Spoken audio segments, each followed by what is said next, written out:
मरावी। जरवा के जरमा चिरई गोदा टोला बिकिर हो बाई सारई ओदा चलना डोंगरी पहाड़ काबो तेंदु चार काबो दरिया रे दो चलना डोंगरी पहाड़ काबो तेंदु चार गाबो दरिया रे दो गाबो दरिया संगे वारी गाबो दरिया रे दो गाबो दरिया संगे वारी गाबो दरिया रे दोस्त चलना डोंगरी पहाड़ खाबो तेंदु चार गाबो दरिया रे दो चलना डोंगरी पहाड़ खाबो तेंदु चार गाबो दरिया रे दो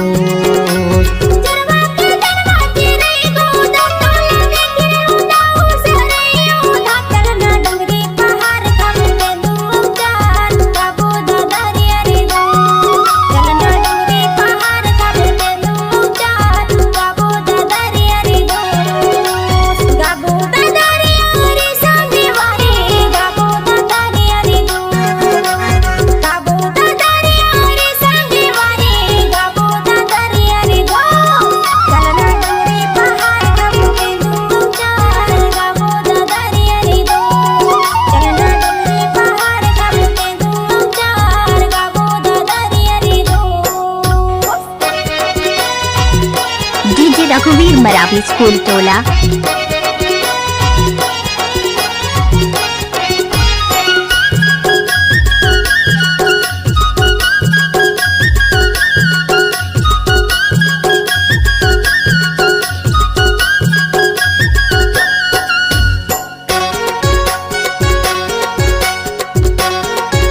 मिक्स बाय रघुवीर मरावी।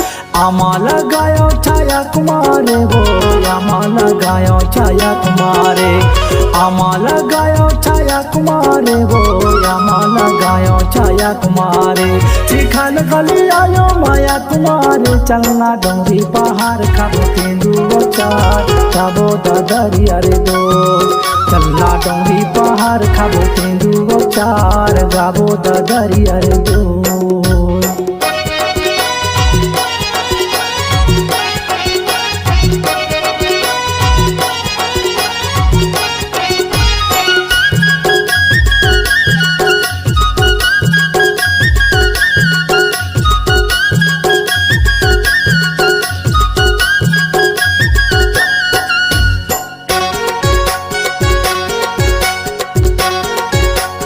रघुवीर मरावी स्कूल टोला।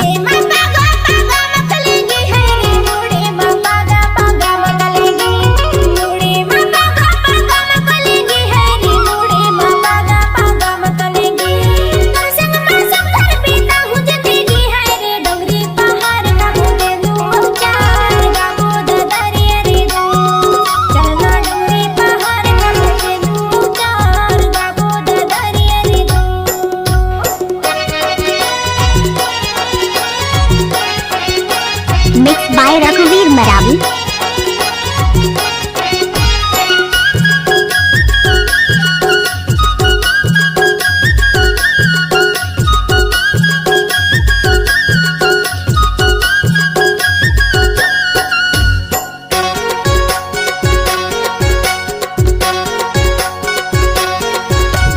जिला डिंडोरी गावे कलगी टोला वो जिला डिंडोरी गावे कलगी टोला जिला डिंडोरी गावे कलगी टोला वो जिला डिंडोरी गावे कलगी टोला भावर पारा के ले जाऊं टोला वो डोंगरी पहाड़ खाबो तेंदु चार गाबो दरिया रे दो चलना डोंगरी पहाड़ खाबो तेंदु चार गाबो दरिया रे दो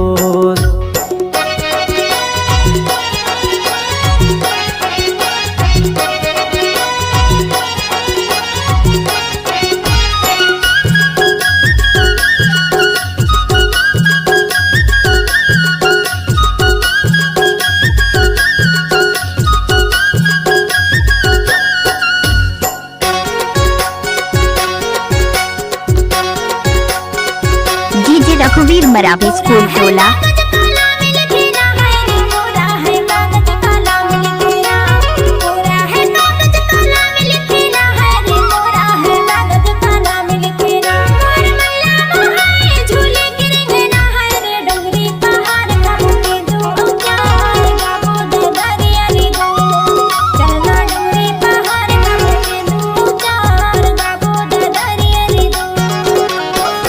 गाबो ददरिया रे दो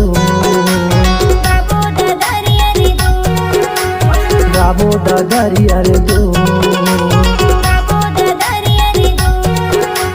गाबो ददरिया रे डीजे दो। रघुवीर मरावी स्कूल टोला।